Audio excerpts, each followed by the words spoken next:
Hey, welcome back, everybody. Today I'm doing a stock analysis on Humana stock, ticker symbol HUM. The stock is down roughly 39%, almost 40% over the past year. The stock is down considerably over the last week to week and a half, and you can see it's been pretty much a free fall over the last year. So I'm asking myself, is this a good time to buy Humana stock? Is it a value stock right now? So we're going to dig into this company.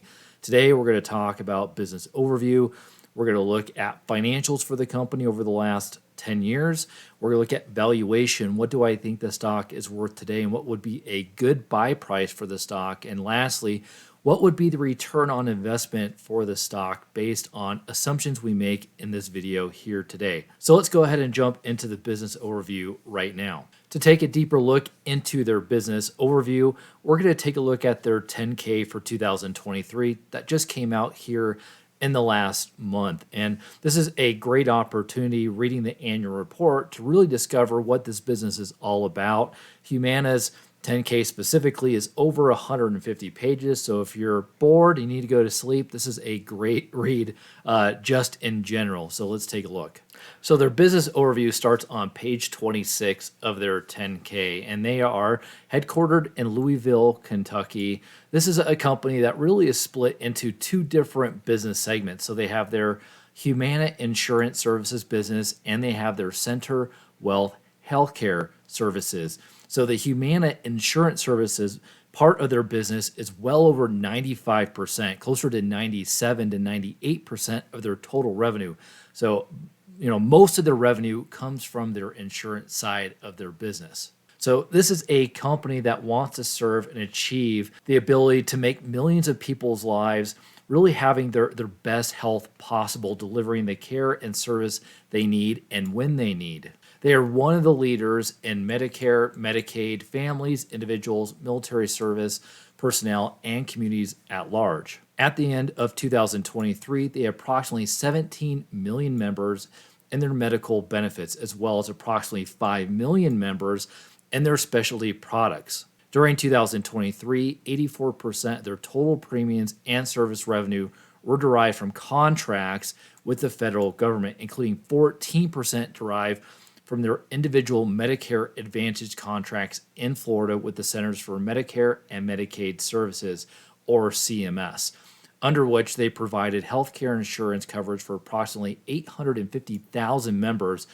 at the end of 2023. So it is really important, and one of the major reasons why that their stock has fallen over the past year, which we'll talk a little about in this video, and that's around their Medicare plans that they provide. So they are the second largest Medicare provider in the United States. They compete against CVS, they compete, which owns Aetna, they also compete against United Healthcare. But it is extremely important to note with Humana specifically that they are really dependent on the government funding for Medicare, where a lot of their competitors, say, for example, like CVS and also United Healthcare, they do have some dependency on Medicare, Medicaid, and other government funding, but those particular companies are much more diversified in other healthcare plans. So let's talk a little bit more about Medicare and how it impacts Humana. So they participated in the Medicare program for private health plans for over the last 30 years and have established a national presence offering at least one type of Medicare plan in all 50 states. So Medicare is a federal program that provides persons ages of 65 and over and some disabled persons under the age of 65 certain hospital and medical insurance benefits. There are a lot of folks, once they reach their mid-60s, do need to depend on or rely on Medicare programs for their health benefits. And those benefits and the funding comes from the government. And typically, these type of programs get additional funding every single year, nearly a 4% bump from the previous year. So one of the shocking developments that we found out here in the last week, and it's the reason why the stock dropped 13% in one single day, it was revealed by the Centers for Medicare and Medicaid Services, also called CMS. That's what determines or governs the raise of rates. And they just came out and they announced that there was going to be no rates that were going to be raised in 2024. However, they had proposed a 3.7% uptick in January. So just a couple months later, they decided they were not going to do that. And for a company like Humana that is so dependent on Medicare and the government funding for that, that is going to impact their revenue, particularly for 2024. What's even more shocking is that this is the first time in the last 10 years that CMS has not approved to raise rates after making an initial proposal. So for the last 10 years, after they've made their proposal like they did in January, they've always followed through with some type of raise. They did not do that in this particular case. What's even more concerning for Humana and other healthcare providers, or more specifically insurance providers, is that the cost of healthcare has dramatically gone up over the last few years. So even with that 3.7% proposal of raising the rates, even if that were to go through, Humana had come out and said they needed to be at least at around 4% just to stay with the inflation of medical costs from the year prior. So with that not going through, it's a good chance that Humana and these other healthcare providers are going to have to eat those costs or turn around and increase the costs to the consumer or the customer. And we briefly discussed this prior, but at the end of 2023, the company provided health insurance coverage for roughly 5 million individual Medicare Advantage members.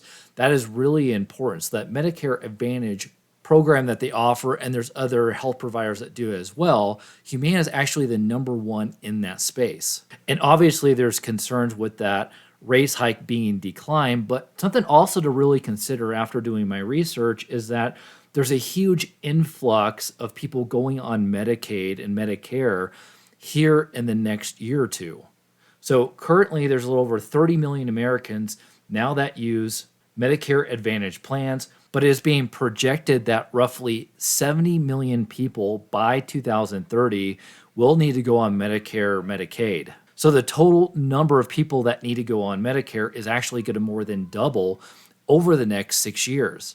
I think a lot of that has to do with people living longer, having healthier lives, and just better medical practice in general. So certainly the demand for Medicare and Medicaid is not going away. It is just substantially increasing going into the future. So even though the particular hike did not happen this year for rates, I do think with Humana being number one in the Medicaid Advantage plan program, or being rated the highest in that program, it should serve them well going into the future. But certainly for 2024, they are definitely going to take a hit on the top and bottom line. And keep in mind that in the recent filing, 75% of Humana's premiums are collected from individual MA plans. 6.5% come from group MA plans, and 2.1% from Medicare standalone prescription drug plans. Also keep in mind, according to the last filing by Humana, 75% of their premiums that they collected were on Medicare Advantage plans. It is also important to note Humana is taking a different strategy versus their competitors. So for example, like a CVS that owns Aetna, or even United Healthcare, they're trying to create a kind of a low-cost type provider for their customers or their members. So they're not really passing along the type of inflation costs that are hitting them as compared to Humana. So Humana is taking the approach on passing a lot of those costs onto their customers. So they're completely taking a different approach, and I think that is okay for Humana as long as they can continue to be rated number one for the Medicare Advantage program. However, we start seeing CVS and United Healthcare really taking a lot of members away from Humana. That could be a problem, and certainly something to keep an eye on moving forward. And before Humana had that 13% drop in stock price last week when it was announced from the CMS that they were not going to raise the rates, keep in mind the stock has been in free fall for the last year. In fact, in January 2024, when they announced their last earnings and their forecast for 2024, guidance was a major letdown for the year. So they were suggesting they were going to come in at $14.87 per share on a GAAP basis, representing an annual decline of nearly 40%. Membership growth guidance was for an additional 100,000 members, which was only 1.8% growth. That was far below what the market was expecting for 2024. So certainly Humana's put out a lot of negative news here in the last couple of months, but that CMS ruling of not raising rates just added on to that. So now let's take a look at the last 10 years of financial history for Humana, and I usually break it up into different sections. This video, I'm just going to show them all and just kind of go through each one from income statement, cash flow, and then also the balance sheet. Now, keep in mind the market cap in 2014, 10 years ago, was around $17 billion. Today is trading at $50 billion, but in 2022, it was up around $67 billion. So it definitely has taken a bit of a dip over the last 2 years. But what has been really impressive about the company is that according to really these big five numbers here, so sales per share, earnings per share, free cash flow per share, book value per share, they've all had really nice growth. So sales per share has grown 12% per year over the last 10 years. EPS has grown 12% per year. Free cash flow per share has grown 15% per year. Book value per share grown 9% per year. Return on invested capital, which is a great indicator if the company, the management can take profits from the business and then reinvest in the company and grow even further, has averaged around 11% over the last 10 years, which is really solid. So all those numbers look fantastic. However, in the last 3 years, you can see the two red numbers there. EPS has dropped 8% per year. Free cash flow has dropped 12% per year. So certainly in the last couple of years, that has been a problem. A lot of it has to do with inflation that the company has been dealing with really since the whole COVID times. But even factoring in the last 3 years, they've seen double-digit growth across the board. Now, from a balance sheet perspective, their debt to equity roughly is around 77% right now, which is really good. Their long-term debt payoff with their free cash flow would come out to be roughly around 3.4 years, so that looks pretty good. Their average multiple, what the market's been willing to pay for the company, has averaged a 12. Now, over the last 3 years, it's been around a 14. And their operating margins have averaged around 5% over the last 10 years. But with inflation creeping up over the last couple of years, that's dropped to about 4%. However, when I take a step back and I look at all these numbers, and this company has been very, very consistent. They've pushed out very, very good numbers over the last 10 years. And overall, management has done an excellent job on operating the company. Next, let's go look at some valuations or different metrics we can look at to kind of figure out, where the stock price is right now versus historical means.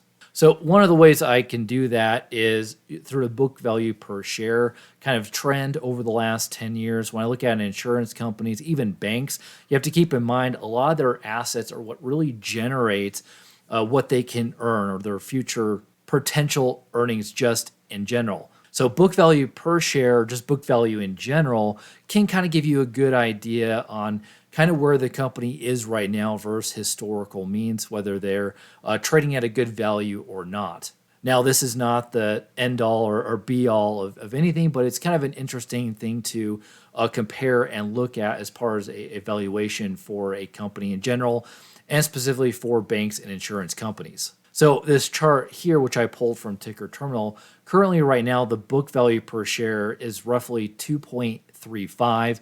Historically, the average has been around a 3.31. So you can see in the top right, there's a little table there. It says price to book yield. So right now, the book value per share is 29% below what the average has been over the last 10 years. In fact, it hasn't been this low since really the COVID time back in March of 2020 when the whole entire market collapsed at that time. And then you would have to go all the way back into 2016 to even get similar numbers or valuation when you're looking at book value per share. Another item I kind of like to look at when I'm looking at insurance companies and banks as well, I try to calculate an investment yield, so how much would I expect to get from this stock based on current stock price. And how I do that, I first try to figure out what the book value growth will be for the company over the next several years.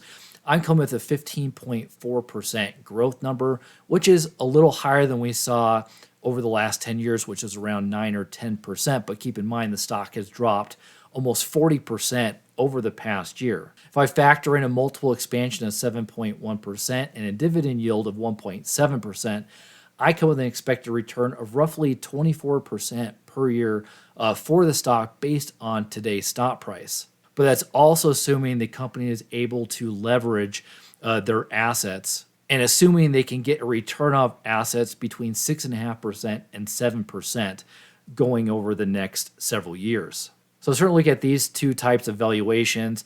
It does look like it is trading at a really good valuation right now. But let's go take a look at my discounted operating earnings model to kind of look at things a little differently and kind of project out sales and operating earnings over the next several years. So here's my discounted operating earnings model. What I'm trying to do here is calculate or project out revenue and also project what I think operating margins are going to be. From there, I can get an operating earnings projection over the next several years. So I think sales is going to grow from $106 billion in 2023 to $157 billion in 2028, which is in line with analyst expectations over the next several years. Keep in mind, sales per share has grown about 12% per year over the last 10 years. I think that's going to take a dip down to 8% per year. Operating margins for 2023 were at 4.3%. Historically, they've been around 5 to 5.5%. So I think they're going to stabilize around 4.5% over the next several years. Based on that, I think operating earnings is going to grow from $4.5 billion to $7 billion by 2028, which is a 9% growth or CAGR over the next 5 years. Now, when I look at an exit market multiple for this company, I'm coming with a 13. Historically, they've been around a 13 to a 14, so I think that is very, very conservative. And I think if they can get near double-digit, high single-digit operating earnings, CAGR growth, I think a 13 is very reasonable, conservative for this company. So based on this information, I'm coming with an intrinsic share price of $378 here today. So with coming up with my discounted operating earnings model with a fair value of $378, a 30% margin of safety would put it at $265. Currently, the stock is trading around $310 as I make this video. So it's certainly not at that 30% margin of safety right now. However, I will say I do think it is trading below fair value currently. And if you've been following my channel, watch my other videos, you know I have other valuation methods as well too that I show, typically like a 10 cap method, for example, a margin of safety calculator, a payback time calculator as well. That doesn't really work well with insurance companies and banks. So that's why I was focusing on my discounted operating earnings model in this particular video, and also showing that investment yield and the book value per share trend like we discussed earlier in the video. All right, so what would I think I would get from a return on investment from today's stock price or a future stock price for Humana stock? So before we reveal that, show that, I do want to discuss one more time what my assumptions were in this video. So I think sales CAGR is going to grow 8% per year. Operating earnings is going to grow 9% per year. And I think the market multiple is going to be around a 13 for this stock. Based on this information, this is what I am assuming the return on investment will be. So for example, if the stock price is at $306, I think it would be a 15% return on investment per year over the next several years. If the stock was at $249, I think it'd be around a 20% return per year over the next several years. With the stock trading around $310 here today, I think it's around 15%. Now, keep in mind, this does not include dividends, and currently right now the yield is around 1.2%. So if we make the assumption that the company will continue to pay a similar dividend going into the future, I would put the return on investment at today's stock price between 16 and 18%, which would be a very, very solid return if it were to happen. Now, keep in mind, these are assumptions. If my assumptions are completely wrong, then the stock price is going to respond to that. So if I'm too optimistic and the company cannot grow earnings or operating earnings 9% per year, say it's 5%, that would drop the stock. Conversely, if they can earn operating earnings at 15%, that would make the stock go up. The stock price is a reflection of future earnings or potential future earnings for the company. Now, for me specifically, So it might be a really good opportunity for some investors looking at the stock right now, even though it's not trading at a 30% margin of safety, according to my calculation. It is trading below fair value. So it could be a good opportunity for some investors to start a small tranche or a small position right now with the stock. And if it goes down further, continue to add to the stock and make the position bigger. But each investor is different and they have to assess their own risk and determine if Humana stock is one they want to buy and hold, given the risk that we've already talked about in this video. Thank you so much for watching this video all the way to the end. I really, really appreciate it. If you're interested on supporting the channel, or if you want to know how to value companies, I do offer different valuation templates on my Patreon. You get access to the discounted operating earnings model I showed in this video. I also have the 10 cap value method as well, payback time method, and a margin of safety calculator template that I provide. And I have a video on there that goes over how to input the different data or values into these spreadsheets so you can do your own valuation on stocks that you're researching. I also share all my stock analysis workbooks like that I showed on this video here on my Patreon as well. So for example, this Humana workbook that I just showed you guys in this video, I will post that on my Patreon, along with all my other videos that I've gone over. You get also access to my Discord channel with about 100 other value investors, and you get access to my Patreon only posts. So if you're interested in something like that, I would love to see you over there. Again, a link is below in the description. Thanks again for watching the video, everybody. Really appreciate it. I'll catch you on the other side. Take care and God bless.